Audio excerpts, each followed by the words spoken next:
BJP అభ్యర్థులు గెలిస్తే ఏం చేస్తారు, రాజకీయాల్లో ఎలా ఉంటారు? 2014 ఎన్నికల్లో 5గురు ఎమ్మెల్యేలు బీజేపీ నుండి గెలిచారు. ప్రజల పక్షం నిలబడి పోరాటం చేశారు తప్ప కాంగ్రెస్ ఎమ్మెల్యేలలాగా కేసీఆర్ నోట్ల కట్టలకు అమ్ముడు పోలేదు. గెలిపించిన ప్రజల నమ్మకాన్ని వమ్ము చేయలేదు.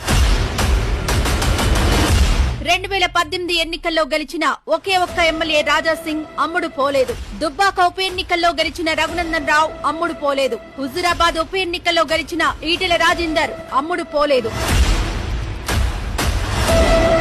2019 పార్లమెంట్ ఎన్నికల్లో బీజేపీ నుండి 4 ఎంపీలుగా గెలిచారు. ఏ ఒక్కరూ అమ్ముడు పోలేదు. తెలంగాణ ప్రజల ఆశీస్సులతో గెలిచిన బీజేపీ ఎంపీలు, ఎమ్మెల్యేలు ప్రజల కోసం, ప్రజా సమస్యల కోసం పోరాటాలు చేశారు తప్ప బీఆర్ఎస్, కాంగ్రెస్ ప్రజా ప్రతినిధులలాగా భూములను కబ్జా చేయలేదు, ప్రజలను వేధించలేదు, ప్రజలపై దౌర్జన్యం చేయలేదు, అవినీతికి పాల్పడలేదు.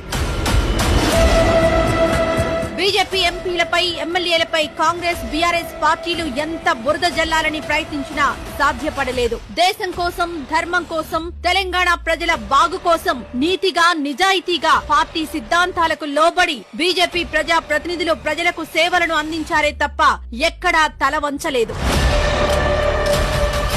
తెలంగాణ రాష్ట్రంలో ప్రజాస్వామ్యం బతికి బట్ట కట్టాలన్నా, భర్తల తాగుడు వల్ల ఆడబిడ్డల మంగళ సూత్రాలు తెగొద్దన్నా, తెలంగాణ యువత డ్రగ్స్, గంజాయి మత్తులో ఉండొద్దన్నా, నిరుద్యోగ యువతకు ఉద్యోగ, ఉపాధి అవకాశాలు దక్కాలన్నా, అప్పుల బాధతో రైతుల ఆత్మహత్యలు ఆగాలన్నా, పేద ప్రజలకు ఉచిత విద్య, వైద్యం అందాలన్నా, తెలంగాణ ప్రజలు స్వేచ్ఛగా జీవించాలన్నా, బడుగు బలహీనులకు రాజ్యాధికారం దక్కాలన్నా అది భారతీయ జనతా పార్టీతోనే సాధ్యమవుతుంది.